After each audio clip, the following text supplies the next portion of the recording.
Okay guys, cement ரிட்டென்ஷன்னா என்ன? பொண்ணுங்க நம்மள இப்படி இப்படி திரும்பி பார்ப்பாங்களா? இல்லாட்டி நமக்கு பெனிஃபிட்ஸ் கிடைக்குமா? லைஃப் மாறுமா? கடவுள்ட்ட கனெக்ட் ஆக முடியுமா?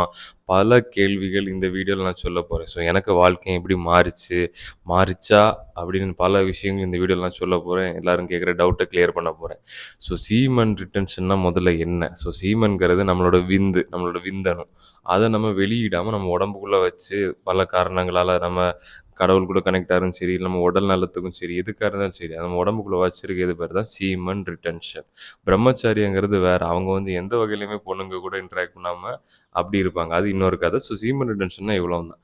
ஸோ இது வந்து நம்மளோட சீமனுக்கு 2 வகையான நோக்கங்கள் இருக்கு. நம்மளோட செக்ஷுவல் அந்த வெளிப்பாட்டுக்கு. ஒண்ணு வந்து இன்னொரு உயிர உருவாக்கக்கூடியது. நெனச்சு பாருங்க. நம்மள மாரியே ஒரு உயிர், ஒரு ஜெராக்ஸ நம்ம காப்பி பண்றோம். அப்ப அதுக்கு எவ்வளோ சக்தி இருக்கும்.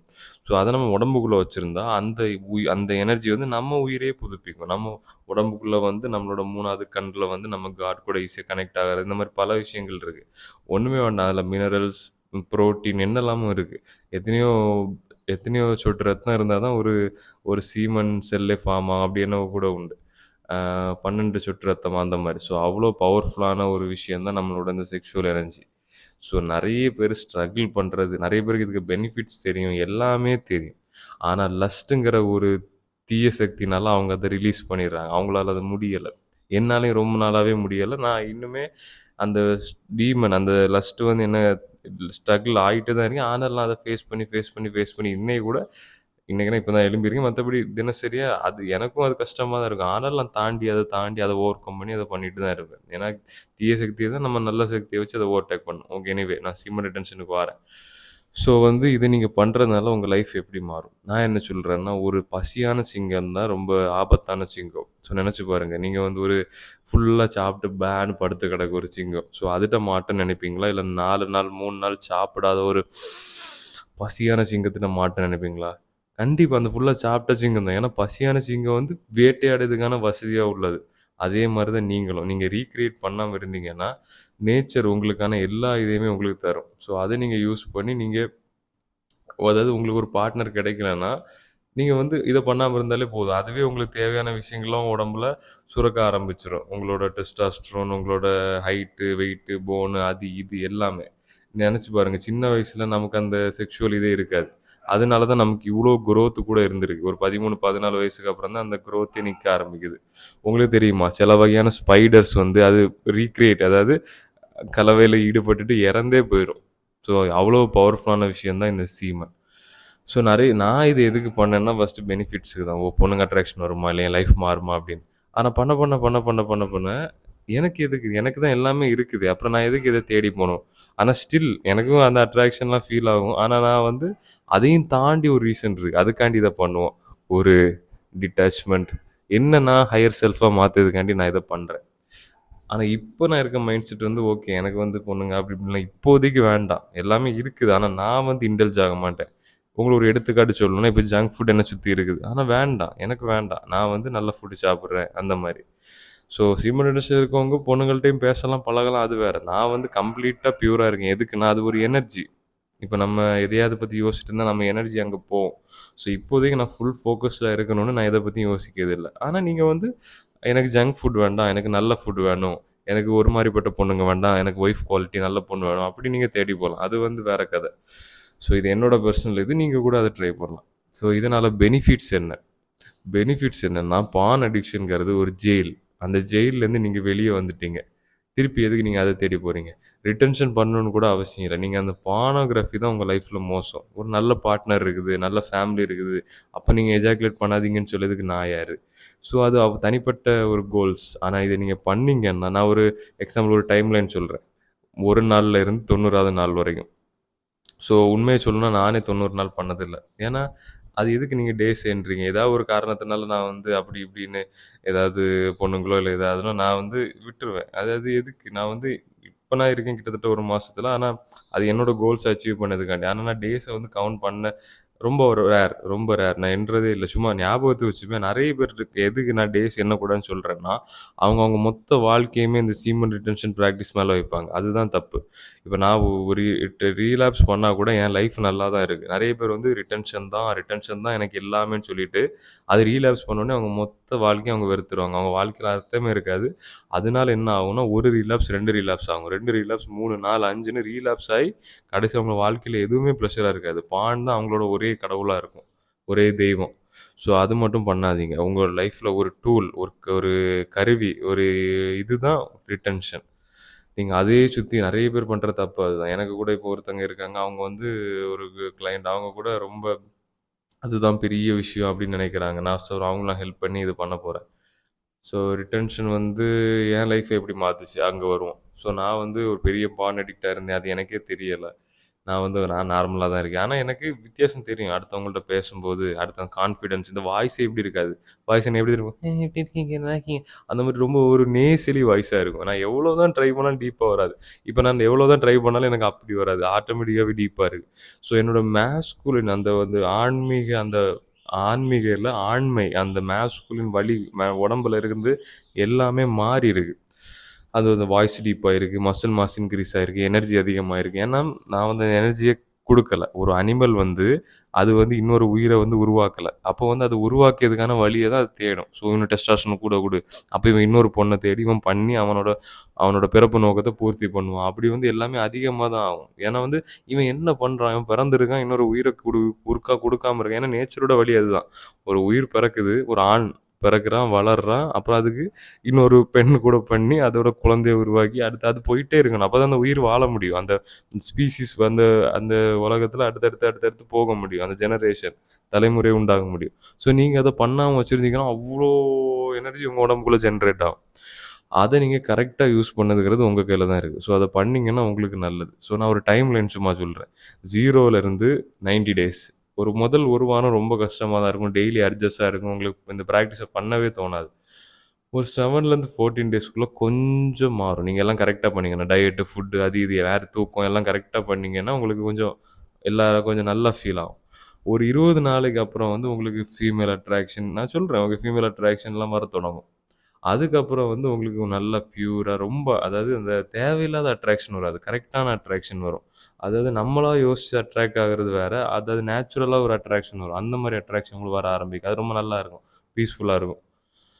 ஸோ இந்த மாரி 30 நாளைக்கு அப்புறம் எல்லாமே கிட்டத்தட்ட சேம் மாரி தான் எனக்கு தெரியுது. ஸோ இப்போ நான் இந்த பிராக்டிஸ் எதுக்கு பண்றேன்னா, இப்போ என்னோட என்னோட நோக்கத்த நான் சொல்றேன். நான் வந்து லஸ்ட்ல ரொம்ப ஸ்ட்ரகிள் பண்ண ஒரு ஆளு. இப்பவுமே நான் அப்பப்போ ஸ்ட்ரகிள் ஆவேன். என்னோட தர்மா நான் நெனைக்கிறேன்.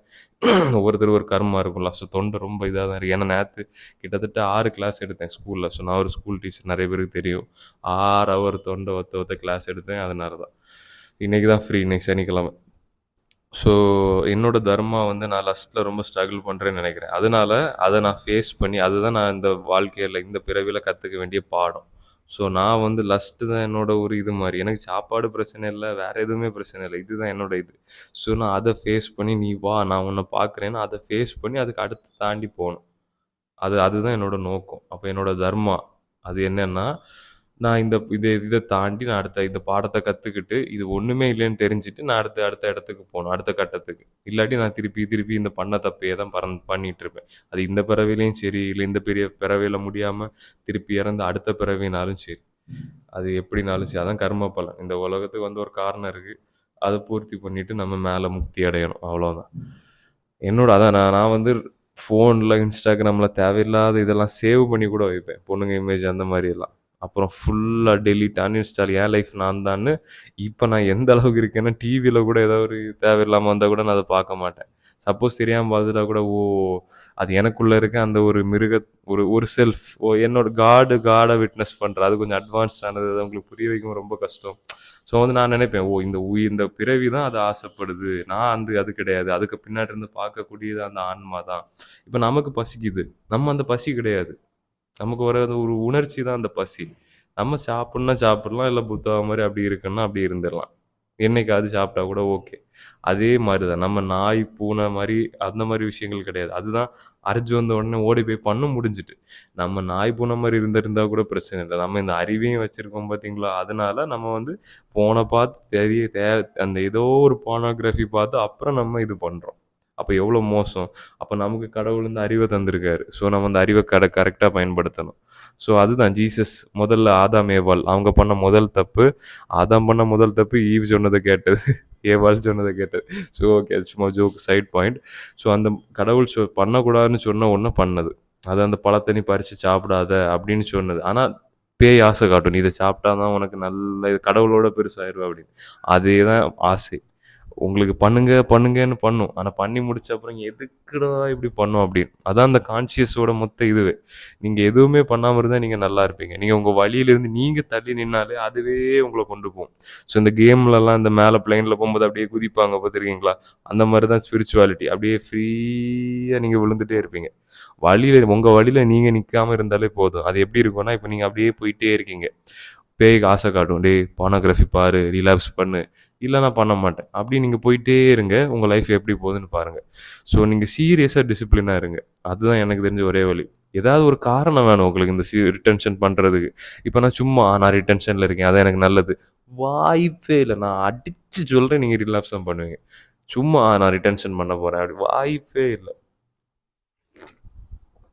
ஸோ அப்போ அப்படி முடியாதுன்னா, அப்போ எப்படி ஜான் நான் இத பண்றது? நான் ஒரு வழி சொல்றேன். போர்னோகிராஃபி ரொம்ப நல்லாருக்கும். ரொம்பவே நல்லாருக்கும். அத விட இந்த பிராக்டிஸ நீங்க விடணும்னா, அத விட உங்களுக்கு ஒரு நல்ல காரணம் கிடைக்கும். அது என்ன காரணம்? உங்களோட தர்மா. எனக்கு எது விட வந்துச்சுன்னா, நான் இந்த டிவில கர்ணன் சீரிஸ் போடுவான். அதுல வந்து கிருஷ்ணர் பேசுவாரு. அதாவது எவன் ஒருவன் கடமை செஞ்சுட்டு பலனை எதிர்பார்க்கலையோ, அவன் தான் உண்மையிலே காரியத்த முடிப்பான். வெற்றியோட மோகத்துல போகாம. அப்படின்னா, நீங்க உங்க காரணத்த கண்டுபிடிங்க. இந்த உலகத்துக்கு வந்த காரணத்த கண்டுபிடிச்சுட்டு, அதுல போங்க. அது உங்களுக்கு இத விட முழு திருப்தி தரும். போர்னோகிராஃபிய விட. இன்னொன்னு நான் சொல்றேன். நீங்க 3ஆம் கிளாஸ், 4ஆம் கிளாஸ் படிக்கும்போது எவ்வளோ சந்தோஷமா இருந்திருப்பீங்க. எத பத்தியாவது கவலைப்பட்டுருப்பீங்களா? இல்லவே இல்ல. ஸோ இந்த போர்னோகிராஃபி இந்த மாரி அடிக்டிவ் பிஹேவியர்ஸ் இதுதான் உங்கள இப்போ வந்து அந்த ஹியூமன் அடல்ட்ன்னு சொல்லி தவறான விஷயங்கள்ல கொண்டு போகுது. ஸோ நான் என்ன சொல்றேன்னா, அப்போ வந்து டெய்லி ஒவ்வொரு நாளுமே ஒரு அனுபவமா இருக்கும். ஒரு சின்ன வயசுல இருக்கும்போது. நான் நான் எப்பவுமே யோசிப்பேன், நான் ஏன் சின்ன வயசுல சந்தோஷமா இருந்தேன்? இப்ப ஏன் சந்தோஷமா இருக்க முடியல? இது கூட ஒரு காரணம் தான். நம்ம அப்போ பியூரா இருந்தோம். கடவுளோட ரொம்ப ஒரு துண்டா கடவுளோட அதான் கடவுள் குழந்தைகள்னு சொல்லுவாங்க. குழந்தைகள் அது 2ம் ஒண்ணு தான். குழந்தையும் தெய்வமும் ஒண்ணுன்னு. ஸோ நம்ம வந்து திருப்பியும் நம்ம குழந்தையா மாறினா தான் நம்ம கடவுள்ட்ட போய் சேர முடியும்.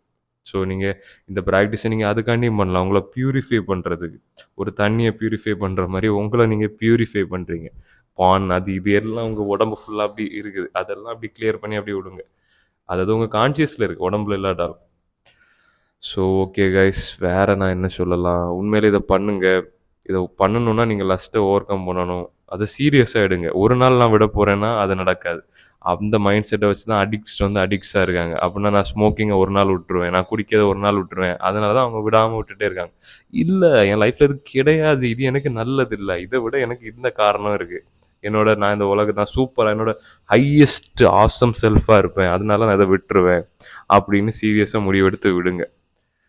Okay guys. நெறைய பேர் கேட்ட டவுட் எல்லாம் நான் கிளியர் பண்ணிட்டேன். ஸோ ரீலேப்ஸ் ஆயிட்டுன்னு வச்சுக்கோங்க. நீங்க வந்து அதுவுமே ஒரு பாடம் தான். அதுலேருந்து கத்துக்கிட்டு அடுத்து வாங்க. நான் சொன்ன மாரி தான். உங்களுக்கு ரீலேப்ஸ் ஆனாலும் கூட உங்க லைஃப் வந்து கரெக்ட்டா இருக்கணும். அப்பதான் நீங்க இந்த பிராக்டிஸ கரெக்ட்டா பண்ற மாரி. ரிட்டென்ஷன் வந்து ஒரு சின்ன ஒரு டூல். நெனச்சு பாருங்க. நீங்க ஒரு ஒரு புரோட்டீன் ஷேக்க கலக்கி குடிக்கிறீங்க. இல்லாட்டி வேற சிம்பிளா சொல்றேன். ஆ உங்களுக்கு ஏதாவது ஒரு விட்டமின் மாத்திரை டெய்லி சாப்பிடுறீங்க. அதே மாரி தான் ரிட்டென்ஷன். உங்களுக்கு ஜஸ்ட் அது ஹெல்ப் பண்ணும். மீதியெல்லாம் நீங்க கரெக்ட்டா பண்ணா தான் உங்களுக்கு இந்த பிராக்டிஸ் வந்து யூஸ்ஃபுல்லா இருக்கும். Okay guys. என் ஃப்ரெண்ட் எழும்பிட்டான். இனி நான் அவன பார்க்கணும்.